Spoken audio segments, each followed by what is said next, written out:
Pertama kali lihat Sakamoto, kesan pertamanya tuh jelas banget. Wah, ini emang bukan orang sembarangan. Sekilas kelihatannya cuman bapak-bapak gendut yang jaga toko kelontong, tapi makin lama diperhatiin, makin kerasa ada sesuatu yang gak biasa. Bisa dilihat dari caranya berdiri, cara dia mandang, bahkan cara dia benerin rak mie instan. Yes, Sakamoto emang bukan sekedar bapak-bapak biasa. Dia mantan pembunuh bayaran legendaris.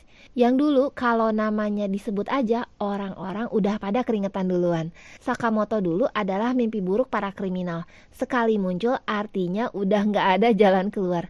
Nggak banyak bicara, tapi tiap gerakannya itu presisi dan efektif. Nggak ada gerakan yang sia-sia. Tapi cerita Sakamoto Days dimulai bukan dari masa kejayaannya. Cerita ini dimulai setelah semuanya berubah. Setelah dia ketemu seseorang yang bikin hidupnya berputar arah 360 derajat. Karena cinta. Ya, bener banget. Teman-teman gak salah denger kok. Cinta yang bikin dia ninggalin dunia gelap itu. Sakamoto jatuh cinta sama seorang perempuan yang akhirnya jadi istrinya.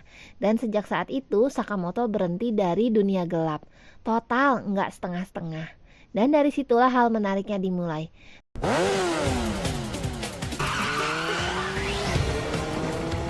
Karena kita bisa ngelihat satu sisi yang jarang banget terekspos dari seorang karakter mantan pembunuh. Sekarang Sakamoto punya toko kelontong, jualan cemilan, susu kotak, sabun cuci, ya pokoknya semua kebutuhan harian. Setiap hari dia ngatur rak, ngobrol sama pelanggan, ngurusin stok barang, dan sambil sesekali ngingetin anak-anak yang suka main kejar-kejaran di lorong toko. Kelihatannya sih kayak orang yang biasa banget loh. Tapi di balik senyum tenang dan tubuh gempalnya masih tersimpan refleks luar biasa dan insting bertarung yang bahkan belum luntur sedikit pun. Nah, itulah yang bikin kita, termasuk Minko nih, sebagai penonton penasaran. Karena dari situ mulai kelihatan bahwa meskipun hidupnya berubah, dirinya sebagai legenda pembunuh belum sepenuhnya hilang. Di sini kita bisa lihat bagian yang paling menyentuh. Sakamoto berubah bukan karena terpaksa, tapi dia berubah karena keinginannya sendiri. Karena ingin menjalani hidup yang damai bersama orang yang ia sayangi. Buat banyak orang, keluar dari dunia pembunuh itu mustahil. Tapi buat Sakamoto, semua berubah setelah dia punya alasan buat hidup dengan cara yang baru.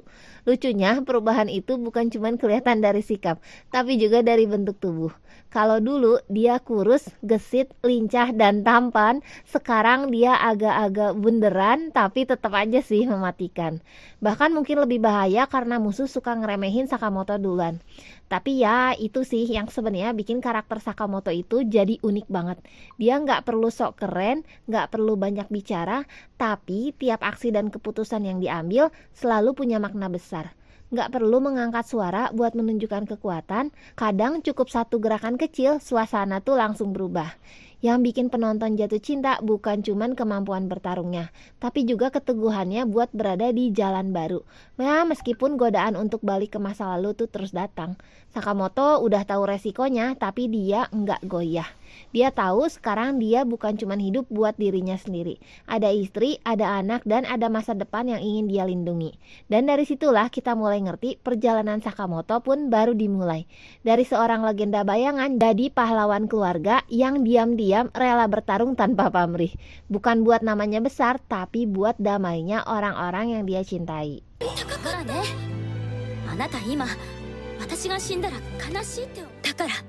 Sekarang mari kita lihat kehidupannya setelah pensiun. Jujur aja sih, kalau cuma dilihat dari luar, Sakamoto tuh kayak tipikal bapak-bapak di lingkungan komplek. Pakai apron, ramah senyum, ngurus toko kelontong, dan siapa yang sangka dulu dia itu mesin pembunuh yang paling ditakuti. Dan lucunya di sini nih letak kekuatan ceritanya sih kalau kata Minkuo. Sakamoto tinggal bareng istrinya, Aoi, dan anak perempuannya Hana. Mereka punya toko kelontong kecil dan hidupnya tuh kelihatan sangat biasa aja. Tapi justru dari situ kita bisa lihat sisi lain dari Sakamoto. Bukan cuma sebagai mantan pembunuh, tapi juga sebagai suami yang sayang keluarga dan seorang ayah yang penuh perhatian. Tapi ya tentu aja sih masa lalu nggak segampang itu untuk dilupakan. Berapa musuh dari masa lalu mulai bermunculan.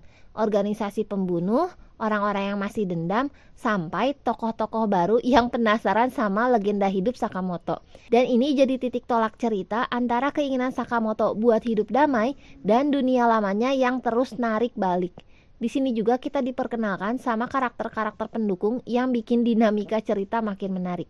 Salah satunya adalah Shin, mantan pembunuh yang bisa baca pikiran dan akhirnya kerja bareng Sakamoto di toko kelontong. Unik banget sih karena Shin ini bisa jadi semacam jembatan antara masa lalu Sakamoto yang brutal dan masa kini yang damai. 残業手当はなあり Tapi jangan salah, walaupun sekarang hidupnya damai, Sakamoto masih punya skill yang sama.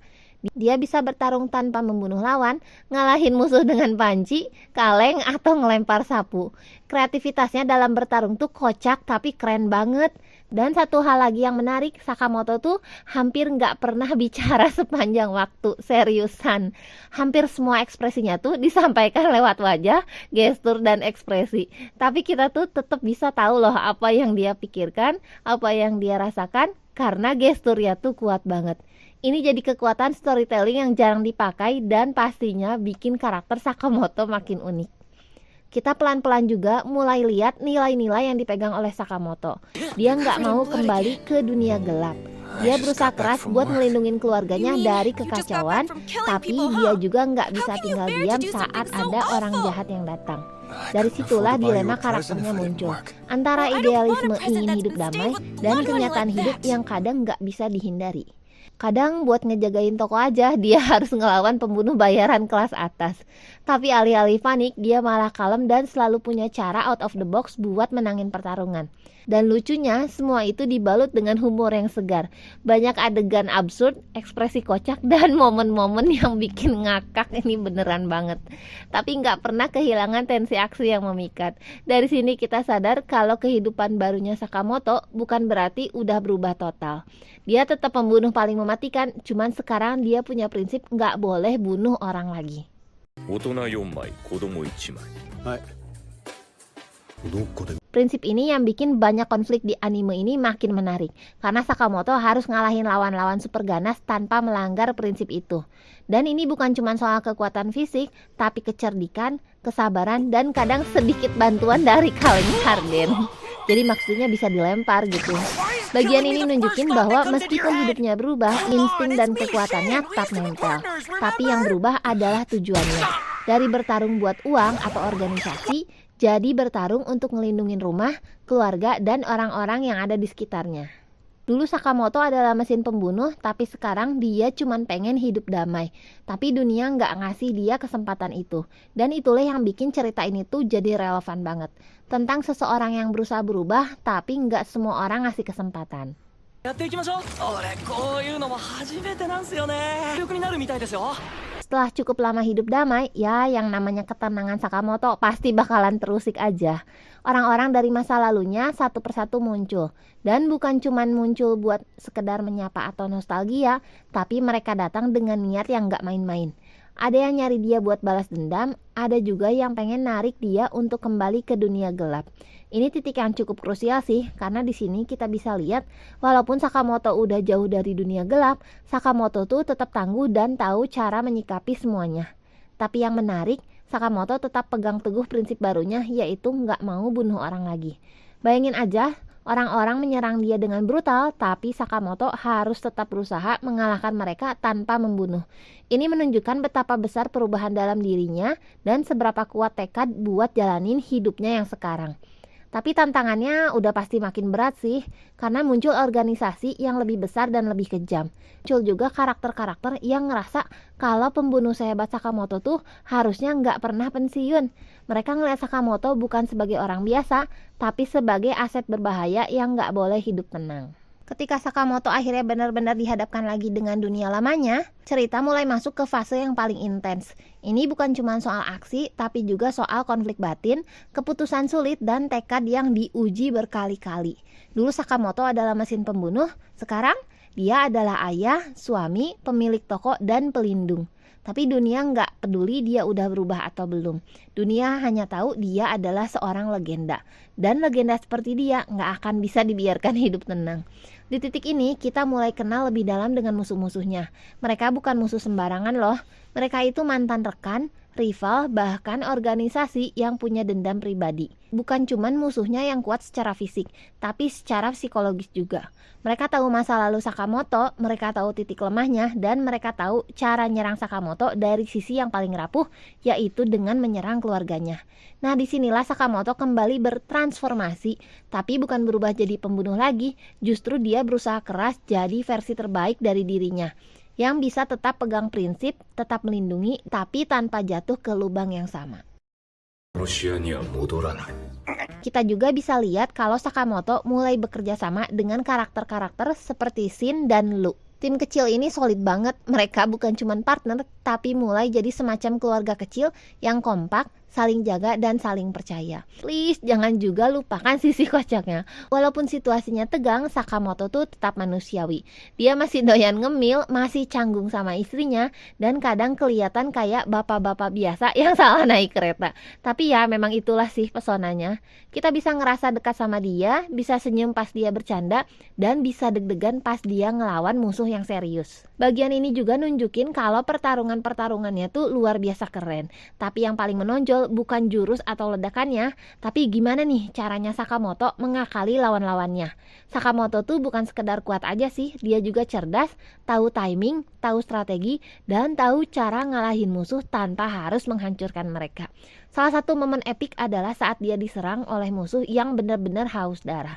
Dan Sakamoto tetap tenang. Dia balas serangan dengan trik-trik cerdas, pakai lingkungan sekitar, bahkan pakai barang-barang dari tokonya.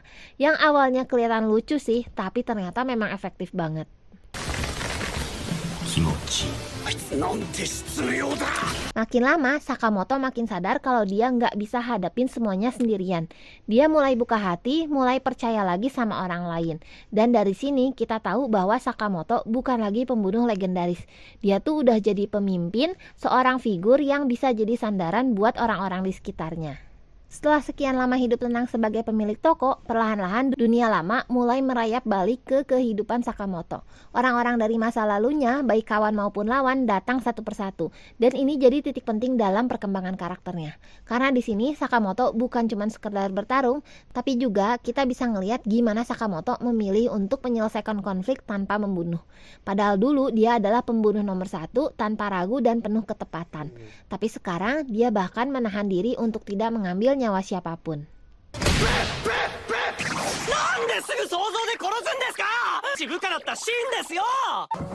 Yang menariknya, setiap kali dia dihadapkan dengan musuh yang brutal atau situasi yang kacau, justru sifat bapak-bapak sabar tapi jago itu makin kentara.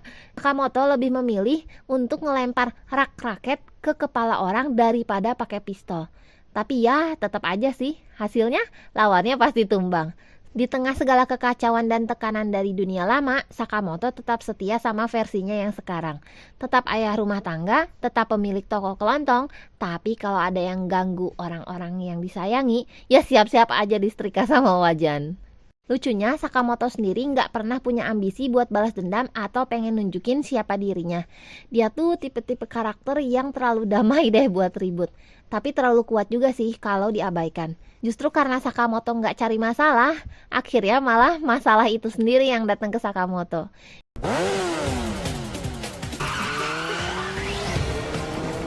Satu hal yang berkembang juga adalah hubungannya sama para karakter lain.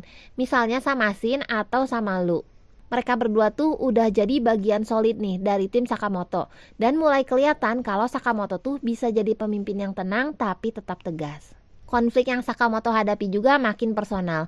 Beberapa dari mereka adalah orang-orang dari masa lalu yang punya hubungan dekat sama dia. Tapi meskipun emosinya sempat keguncang, Sakamoto nggak pernah kehilangan kendali atas dirinya. Tetap ada sisi manusiawi dan bahkan penuh simpati terhadap musuhnya sendiri. Bagian ini benar-benar nunjukin gimana perkembangan Sakamoto sebagai manusia. Dia bukan cuma legenda hidup dunia pembunuh, tapi juga simbol seseorang yang bisa berubah dan berpegang teguh pada prinsip walaupun seluruh dunia bilang dia salah. Satu hal yang menurut Minkuo hebat banget nih dari seorang Sakamoto adalah keberaniannya buat memilih berhenti. Kedengarannya simpel ya, Tapi buat seseorang yang udah lama hidup di dunia pembunuhan, keluar dari sana tuh kayak nyebur ke dalam dunia asing. Dan dia bener-bener nekat ngelakuin itu karena sayang banget sama keluarganya. Dari awal, keluarga Sakamoto tuh jadi pusat perubahan. Istri dan anaknya bukan cuma alasan dia berubah, tapi juga jangkar moral yang bikin Sakamoto tetap teguh di tengah kekacauan. Bahkan saat dunia gelap kembali menariknya, Sakamoto tetap tahan. Dia berusaha cari solusi tanpa membunuh, dan hal itu buat orang sekuat Sakamoto adalah bentuk kontrol diri yang luar biasa banget. Tapi menariknya, karakter Sakamoto nggak pernah ditunjukin sebagai sosok yang sempurna. Ya gimana pun Sakamoto memang tetap manusia biasa ya. Dia tetap punya masa lalu yang kelam, rasa bersalah, dan keraguan. Ada beberapa momen saat dia goyah dan merasa kalau ini semua tuh sia-sia aja. Tapi justru dari situ kita bisa lihat kekuatan sejatinya. Kemampuan untuk tetap berjalan meskipun ragu, meski digoyang dari segala arah. Nah, yang makin menarik, anime Sakamoto ini dibungkus dengan cara yang absurd dan kocak. Dari caranya ngalahin musuh sambil makan donat, sampai nyelepin musuh ke dalam freezer swalayan. Anime ini gak pernah lepas dari humor, tapi tetap berhasil ngasih kedalaman karakter yang serius banget. Kita bisa ketawa, tapi juga bisa mikir, bisa ngakak, tapi bisa juga tersentuh. Sakamoto ngajarin satu hal penting, kalau sebuah perubahan itu mungkin terjadi. Gak peduli seberapa gelap masa lalu kita, selalu ada jalan buat jadi versi diri yang lebih baik. Dan bukan karena kita pengen dilihat orang sih, tapi karena kita sadar kalau hidup ini terlalu berharga buat terus disia-siakan. Dan dari semua karakter yang pernah muncul di genre action komedi, Sakamoto itu unik banget. Bukan cuman karena dia bisa berantem sambil pegang bumbu dapur, tapi karena dia punya prinsip dan konsisten ngejalaninnya. Jadi kalau satu saat teman-teman lihat ada pria kalem di supermarket yang dorong troli sambil baca label harga, jangan langsung anggap dia cuman orang biasa aja. Siapa tahu dia mantan pembunuh yang paling ditakuti, yang sekarang cuman pengen pulang dan masak makan malam buat keluarganya. Sakamoto mungkin udah pensiun dari dunia pembunuh, tapi sebagai karakter dia nggak akan pernah pensiun dari hati penontonnya. Gimana nih menurut teman-teman? Apa ada momen unik saat nonton anime Sakamoto Days? Tulis di kolom komentar ya. Share juga video ini ke teman-teman yang suka banget nonton Sakamoto Days. Jangan lupa buat like, subscribe, dan nyalakan lonceng notifikasi biar teman-teman gak ketinggalan video terbaru dari Minkuo. Teman-teman juga bisa request mau karakter siapa yang kita bahas di video selanjutnya. Makasih yang udah nonton ya, sampai jumpa di video minggu depan. Dadah!